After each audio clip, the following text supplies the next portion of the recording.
Pak Hari. Nah ini unitnya ya Pak, masih bagus sih, masih mulus, tinggal saya coba bongkar. Ini saya juga coba ini.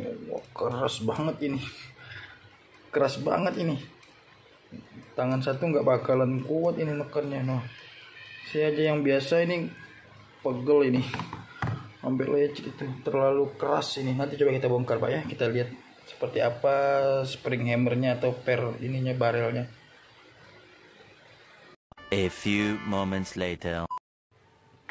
Oke Pak Hari di Gresik. Nah ini sudah saya bongkar, sudah saya lihat beberapa komponen-komponen upgrade-annya.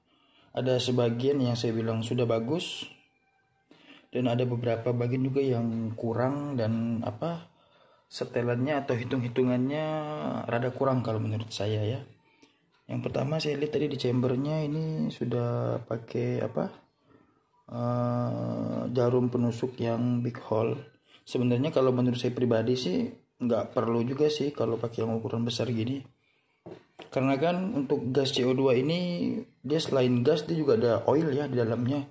Jadi kalau terlalu gede juga otomatis dia nggak hanya gas tapi oilnya juga masuk dia ke dalam chamber, otomatis juga ya memperlambat lah, kalau saya bilang menghambat untuk sirkulasi gasnya. Jadi ibaratnya pakai yang standar pabriknya juga udah bagus kok. Ibaratnya lebih tajam, lebih enak saat penetrasi gas. Sama ini untuk tutup chambernya sudah bagus ya, sudah ada model ruang seperti ini. Nah untuk palupnya ini saya lihat masih pakai palup yang ukuran standar, belum big pulp ya. Jadi masih kecil. Kita lihat coba. Nah ini kan masih kecil ya, nah kecil sekali nih, masih standar. Sama nozzle juga ya, masih nozzle standar. Sama ini tadi saya bilang per hammernya, springnya ini keras banget ini, tingkat kelenturannya atau kekenyalannya keras. Jadi nggak heran sih saat ditekan gitu, lama-lama, bukan lama-lama sih, mungkin bagi pemula nggak bakalan mampu tangan satu untuk nekan triggernya karena keras banget. Jadi kalau untuk pemula, kalau saya katakan pasti lecet pertama tangannya. Nah, sekedar sharing juga sih untuk teman-teman. Nah, banyak juga seller-seller juga yang sudah bagus upgrade-annya saya lihat di pasaran. Tetapi ada juga mungkin yang menurut saya masih kurang hitung-hitungannya. Terutama yang paling penting di bagian ini saya bilang. Bagian per untuk palep sama per ini di hammernya ini. Otomatis kalau hitungannya di sininya keras, ininya nggak bisa terlalu lembek nih. Nah jadi nggak seolah-olah kita ngeharapin pukulannya kenceng dari sini, tapi ininya lembek. Ini juga rawan, gue saya bilang rawannya, otomatis palepnya bisa kalah karena nggak seimbang. Dan sekeras apapun spring hammernya ini, dia kan tetap akan tertahan juga di nozzle-nya ini. Ibaratnya mau dibuat keras panjang juga nggak bakalan maksimal kalau nggak seimbang. Jadi ada juga seller yang saya lihat racikannya ininya yang keras, ininya yang lembut. Ada juga sama-sama keras, ini keras, ini keras. Otomatis kalau sama-sama keras, oke, mungkin untuk awalnya powernya dapat jos, tapi untuk jangka panjang, penggunaan jangka panjang, komponen-komponen part orisinilnya seperti chambernya, terus larasnya, barelnya, terutama di sini nih, bagian kaki barel ini.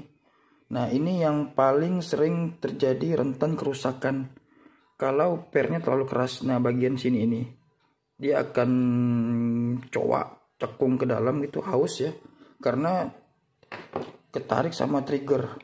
Nah, ini otomatis kalau pernya terlalu keras, kan kita juga nekannya keras nih, dia juga ngelawannya keras. Nah, itu jangka panjangnya akan haus ini. Kalau ini haus, masalah jangka panjangnya pelurunya nggak bakalan bisa naik ke dalam rumah pelurunya ini. Sama ada beberapa seller juga saya lihat kalau saat upgrade penahan larasnya ini suka dicabut, suka diambil ya, dengan harapan bisa menambah power. Kalau saya bilang tuh nggak ada pengaruh sih di power, karena dia setiap desain itu udah pasti punya konsepnya, udah pasti fungsinya udah ada.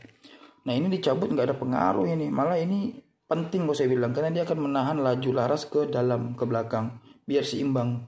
Itu mungkin yang biasa menyebabkan laras suka nyangkut. Nah itu penting itu di sini, terutama di unit Glock kalau ininya dicabut rentan untuk sangkut dia punya trigger.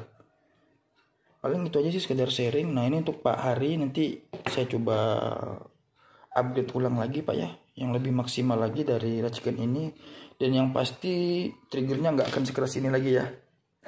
Oke, mungkin itu aja sekedar sharing dari saya. Mungkin untuk teman-teman yang lain mau order juga bisa sih, langsung aja hubungi nomor ya di deskripsi atau di video ini, langsung aja hubungi AGP ya.